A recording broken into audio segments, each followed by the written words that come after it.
décidé lors de ces assises sur le plan social de Varnango. Il y a une enfin une proposition qui a été faite de repenser la distribution équilibrée des ressources nationales et notamment d'accorder de droit et sans délai une allocation universelle de subsistance et de dignité à toute personne en manque de ressources, d'emploi et d'activité. Expliquez-nous ça plus simplement, parce que là on voit que c'est des intellectuels qui écrivent, c'est une chose, mais simplement, dans le concret du Congolais, qu'est-ce qu'il y a derrière? C'est quoi cette proposition? Bon, mais ceux qui pensent que, voilà, nous on fait que critiquer le pouvoir, on ne propose rien, ils ont la preuve devant eux que, voilà, il y a une proposition concrète sur la redistribution équilibrée des ressources nationales. Et moi, personnellement, j'avais déjà pensé à ce problème-là. On l'a évoqué aussi au niveau des assises. Moi, j'avais pensé qu'il faudrait qu'on essaie de mettre en place le système norvégien. Le système norvégien, parce que moi j'ai été en Norvège, j'ai étudié ce système-là. J'ai trouvé que ce système, c'est un système qui est bien, parce que ça permet aujourd'hui à la Norvège d'avoir beaucoup d'argent. Et quand on prend un pays comme la Norvège et le Congo, il y a beaucoup de similitudes. C'est 4 millions d'habitants, c'est à peu près la même chose. Et c'est quoi ce système? Ce système, c'est la redistribution, justement, de redistribution équitable des richesses. La Norvège, aujourd'hui, c'est le pays le plus riche d'Europe. Et ils ont mis en place, avec la bonne gestion des ressources pétrolières et gazières, et c'est ce qui a permis aujourd'hui, ils ont un fonds souverain assez conséquent. Donc nous aussi au Congo, moi j'avais pensé que demain, avec les ressources du pétrole, c'est vrai que le pouvoir en place à Brazzaville a créé un fonds souverain, mais tout ça, personne ne le contrôle. Alors que dans le système norvégien, ce sont les parlementaires, c'est eux qui ont la même mise, c'est eux qui contrôlent cela, l'action du gouvernement. Le Congo, c'est vrai que les gens ils souffrent, c'est normal. Et il y a beaucoup de gens qui n'ont pas de ressources. Alors concrètement, ce que je veux savoir, concrètement, ça se passe comment? Est-ce que vous allez décréter en disant, désormais, tout le Congolais qui n'a pas d'emploi va percevoir tant de milliers de francs CFA par mois? Oui, pendant une période X, on va préciser que voilà, les Congolais qui n'ont pas de moyens, ils vont percevoir peut-être quelque chose aux environs de 40 000, 50 000, mais tout ça c'est à déterminer. Oui. Alors j'aimerais un petit peu préciser les choses. Effectivement, nous on s'engage en fait dans une politique d'État-providence. C'est-à-dire que l'État doit initier un certain nombre de choses sur le plan social et doit valider un certain nombre d'acquis, des minima sociaux. Effectivement. Alors, dans ce cadre-là, l'État-providence aujourd'hui, ce n'est plus la politique des grandes institutions internationales, c'est-à-dire qu'on n'encourage plus les États à distribuer aussi facilement que ça. On ne distribue pas. On ne distribue pas, bien au contraire. Qu'est-ce qu'on demande à la population? On veut qu'elle soit formée. Là, effectivement, ça n'a pas été détaillé. Je pense que ce sont les députés. C'est l'occasion en fait de voir à peu près un schéma global en nous disant, par exemple, là, vous parlez déjà que chacun va percevoir une allocation, mais après, derrière, nous savons que les députés doivent travailler peut-être, donner sur quels critères, parce que tout le monde est chômeur, mais n'est pas chômeur quand on est chômeur à 18 ans, d'autant percevoir la même chose que celui qui est chômeur à 25 ou 30 ans, je ne sais pas, mais enfin, là, c'est juste pour aller avec vous. Donc, mais ça, on a dit, c'est une allocation d'urgence. Ça ne sera pas que voilà, toute la vie, les gens ils vont fonctionner comme ça. Il y aura des critères que nous allons poser. Et voilà. Donc, c'est vrai, on n'a pas tout détaillé, mais il y a aussi l'école. Il faudrait que derrière, c'est le deuxième point. Politique, c'est le deuxième point qui a réhabilité l'école publique. Oui, justement. Accompagné par une prise en charge de la scolarité, à l'autorisation de bourse de l'école primaire à l'université. Voilà, ça fait. Mais on ne peut pas savoir, il faudrait que les Congolais sachent qu'on ne peut pas parler d'émergence si quelque part il n'y a pas de formation, si on ne forme pas les gens. Ça va de pair. Il ne suffit pas de faire des incantations tous les jours pour Congo pays émergent d'ici 2025. Au niveau des structures scolaires, il n'y a rien. Non, ça ne marche pas. Donc c'est pour cela que nous avons déjà pensé, il y a des propositions là-dessus, que voilà, il faudrait donner la priorité à l'enseignement technique et professionnel. Parce qu'on a toujours donné des moyens, on va pas donner des moyens, mais on a toujours privilégié l'enseignement général, mais qui aujourd'hui est arrivé à bout de souffle. C'est ce qui se passe un peu partout ailleurs. Il y a un secteur que vous choisissez et vous injectez beaucoup d'argent dans ce secteur-là pour pouvoir développer le pays, faire décoller le pays. C'est pour cela que demain, nous on mettra vraiment l'accent sur l'enseignement technique et professionnel. Parce que c'est vrai que dans ce secteur-là, que le Congo pourra, peut-être dans les années à venir, devenir un pays émergent. Voilà. Alors, oui, je voulais préciser quelque chose. Il n'est pas question aujourd'hui de dire compte tenu de la situation au pays, nous allons allouer une certaine somme à tous les Congolais. Mais au-delà de ça, et c'est vrai que ça n'a pas été indiqué, nous voulons en échange une application. En quoi ça consiste? Effectivement, si on doit mettre en place des allocations, on voudrait que les gens se forment. Okay, donc c'est en échange d'une formation. Voilà, si je devais préciser exactement. En ce qui concerne l'école, effectivement, on voit que la situation des écoles, autant sur les infrastructures que sur la pédagogie, elle est très insuffisante, malgré que l'on dise que 80% des enfants vont à l'école aujourd'hui au pays. Mais dans quelles conditions? Donc on pense que pour le Congo de demain... Oui, je rappelle juste que le président Denis Sassou Nguesso a annoncé l'année 2013-2014 comme étant les années consacrées à l'éducation. Mais oui, mais depuis ça fait un moment, l'année 2013 aussi avait été décrétée l'année de l'éducation et de la formation. Depuis un moment, nous réclamons le rapport. Le ministre Elom Monkouya et les autres ministres nous fournissent un peu le rapport.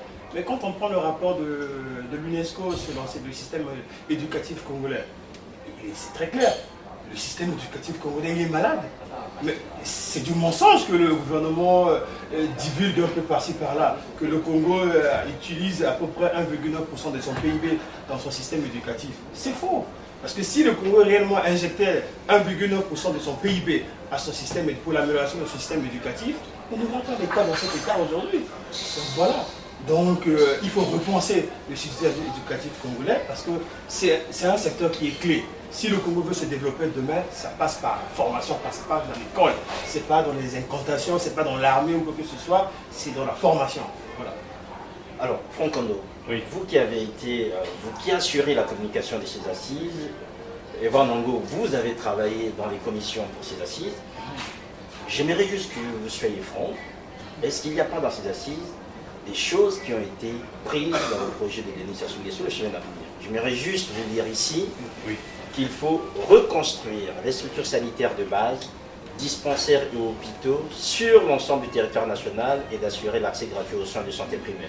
Or, depuis quelque temps, je pense que vous le lisez aussi dans la presse congolaise, Denis Sassou Nguesso a envoyé les jeunes à Cuba pour être formés afin de venir compléter le personnel soignant au Congo, avec aussi un projet, celui de construire dans chaque département du Congo un grand centre hospitalier, un peu comme celui de Brazzaville.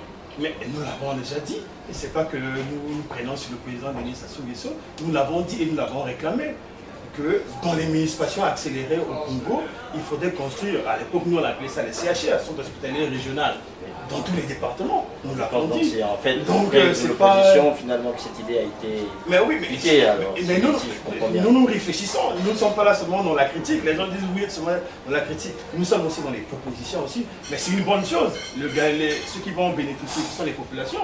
Aujourd'hui, dans tous les départements du Congo, il doit y avoir un grand centre, un centre universitaire. Voilà. Donc l'occasion aussi est favorable pour repenser. On a toujours dit qu'il faut repenser le concept de la municipalisation accélérée.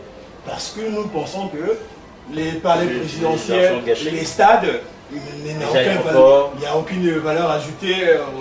Voilà, ça ne produit absolument rien du tout. Les aéroports par-ci par-là, ça ne produit absolument rien du tout. Donc il faut repenser le concept de la municipalisation accélérée. Et nous avons réfléchi là-dessus. Franck Kondo, vous voulez compléter quelque chose par rapport à ça? Oui, juste un petit mot. Hôpitaux, avec tout ce qui va avec, ce qui est déjà aussi dans le programme de Denis Sassou Nguesso en ce moment. Tout à fait. Je pense que l'avenir nous le dira, si effectivement ce genre de construction profite à court terme aux Congolais. Je ne dis pas que sur le long terme, c'est inintéressant. Je dis simplement qu'il y a des urgences beaucoup plus prégnantes, des décisions à prendre concernant la population, concernant la santé de la population et l'éducation de la population. Ne soyons pas naïfs. On ne dit pas qu'on a une boîte à idées dans laquelle on va sortir des idées révolutionnaires qui vont tout d'un coup accélérer le pays. Non. Dans le programme du président Sassou Nguesso, certains points qu'il a émis sont très intéressants. Maintenant, nous, ce que nous voulons, c'est que dans la réalité, nous constatons qu'effectivement, il y a un gros différentiel, tout simplement. Donc, il n'a pas la primauté de certaines idées, bien au contraire. Je dis tout simplement que nous avons une autre vision, et notre priorité, c'est la population congolaise. Et je pense qu'au niveau de ce gouvernement actuel, on n'est pas du tout dans la même ambition. Voilà. On va revenir sur l'aspect politique après le Parti social, l'aspect politique en fait des décisions qui ont été prises lors de ces assises. Oui. Par exemple, il y a un point focal sur l'année 2016. Apparemment, tout le monde est sur ses gardes sur l'année 2016, d'autant plus que ici, lors des assises, on parle d'une sortie de crise pacifique. Est-ce qu'il y a des craintes particulières que vous avez éprouvées, par exemple, lors des commissions pour dire que cette année-là, il se peut qu'il se passe des choses dans le pays? Est-ce qu'il y a des craintes particulières qui n'ont pas été exprimées ici, mais qu'on peut quand même percevoir dans les choses qui ont été écrites? Effectivement, l'année 2016 est une année de crainte. Qui n'a pas peur? Tous les analystes politiques, que ce soit congolais ou étrangers, savent pertinemment qu'en 2016, il risque d'avoir des soubresauts, il risque d'avoir des problèmes au Congo. Parce qu'en face de nous, nous n'avons pas de démocrates. Il faudrait qu'on se le dise, au niveau du pouvoir, ce n'est pas des démocrates. Parce qu'un démocrate, il respecte les verdicts des urnes, il respecte la Constitution. La Constitution actuelle, le président Sassou l'a élaborée à sa juste mesure, mais aujourd'hui, il trouve que la Constitution ne va plus. Comme si au Congo, c'est la Constitution qui pose problème, alors que ce sont les hommes qui posent problème. Donc pour 2016, il y a beaucoup de craintes. Nous voulons que les élections se passent dans les meilleures conditions, que le meilleur gagne. Celui qui a un bon projet pour le Congo, qu'il présente son projet et qu'il soit élu à base de son projet politique. Et voilà, c'est ça ce qui est le plus important. Fantando, des craintes aussi, comme vient de dire Edouard Nango. Oui, on peut dire que des craintes, oui, parce que le problème a été soulevé lors des assises, qu'effectivement, nous devions préciser en fait nos actions, et surtout dans la manière dont nous construisons nos idées. C'est-à-dire qu'il ne s'agit pas d'être virulent pour juste contester. Nous devons faire attention à nos mots, nous devons ne pas heurter. Nous ne serons pas violents, nous sommes non violents. Et je tiens à le répéter, nous avons une coordination dans les fondamentaux, dans la principale attitude et la non-violence. Donc nous allons, vous savez, c'est pas ici que l'on craint quoi que ce soit. Ce sont nos frères au Congo qui peuvent craindre s'ils, effectivement, ils se lèvent et prennent leurs responsabilités. Nous lançons cet élan, mais nous sommes bien sûrs qu'effectivement, nous devons faire attention à ce que nous disons, pas d'invective, pas d'appel à la violence, et surtout, dans toute fraternité avec nos frères au pays pour éviter des échauffourées. Et ça, c'est vraiment quelque chose que je tenais vraiment à souligner. Nous sommes vraiment dans une attitude non violente. Alors, mais tout en sachant aussi que des ce sont les services en garde, ceux qui tenteront de troubler l'ordre public, ils peuvent être sur ce chemin. Je pense qu'aujourd'hui, ce qui est important maintenant, notamment par rapport à ces assises, on est en train de parcourir en fait ces grandes décisions qui ont été prises. On ne citera pas toutes, mais on prend ici les grandes. Alors, il y a désormais ce qu'on appelle une plateforme des forces civiles de la nation. Les forces civiles, à l'époque du Mono, si vous vous rappelez, on entendait parler des forces civiles, c'est la base, le prolétariat. Et ici, qu'est-ce qu'il y a derrière ce concept ou ce vocable plateforme des forces civiles de la nation? Qui est dedans? Ça concerne qui exactement? Mais cette plateforme concerne tous les citoyens congolais. Voilà, les partis politiques, les associations religieuses, la société civile, les personnalités. On veut que tout le monde, parce que le problème du Congo concerne tout le monde. Nous ne voulons pas d'exclusion, nous voulons que tous les citoyens congolais se retrouvent et ensemble, tous ensemble, nous essayons de bâtir un projet, de mettre en place quelque chose qui pourra nous ramener à restaurer effectivement la démocratie dans notre pays et à apporter l'alternance tant attendue. Parce que nous avons besoin qu'il y ait alternance démocratique dans le calme, dans la paix, dans la sérénité pour tous les Congolais. Voilà. Force vive pour les années 2000, dans les années 90, on parlait des forces du changement. On est toujours là dans un rapport de force. Exactement, il y a un plan d'action qui va couvrir la période 2014-2016.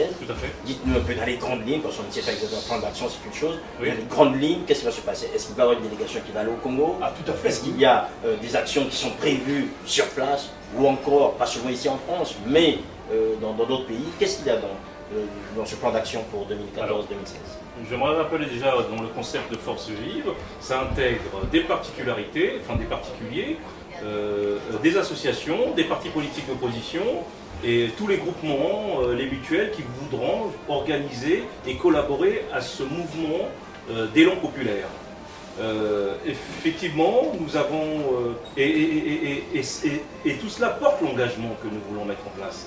Donc concrètement, les forces vives, on s'est réunis au sein d'une plateforme dans laquelle nous avons édité un livre blanc, dans lequel nous sommes engagés sur certains fondamentaux, sur certains points, et nous voulons justement renverser la vapeur, organiser les choses, mettre des passerelles avec ceux qui sont au pays et dans d'autres pays d'Europe et d'Afrique, parce que je vous signale qu'il y a d'autres pays d'Afrique qui sont concernés par le changement de constitution. Donc nous avons aussi des convergences et peut-être une expérience à prendre auprès d'eux pour justement démontrer qu'effectivement, au-delà du gouvernement qui est en place, nous avons quelque chose à proposer. Tout simplement. Vous voulez compléter quelque chose? Mais oui, bon. Mais moi, je pense qu'au niveau de cette plateforme, une fois qu'elle sera mise en place, parce que je rappelle nos auditeurs qu'il y aura une assemblée générale.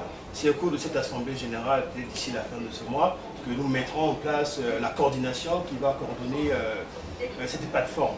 Mais je pense qu'après, nous allons nous déplacer, nous n'allons pas rester seulement sur la place de Paris.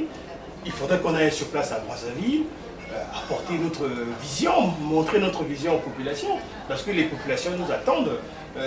Nous recevons beaucoup de messages d'encouragement des populations, des Congolais qui sont sur place au pays, qui nous demandent de venir. Mais nous nous préparons, je pense qu'au moment opportun, nous allons descendre. En dehors du Congo, mais nous allons aussi nous déplacer aussi ici en Europe, en Amérique, en Afrique, un peu partout, pour pouvoir apporter notre vision du Congo. Parce que nous aussi, nous avons une vision du Congo, sur l'avenir du Congo. Nous voulons aussi que nos partenaires aussi, les partenaires économiques du Congo, connaissent aussi notre vision. Qu'est-ce que nous pensons du Congo de demain? Voilà.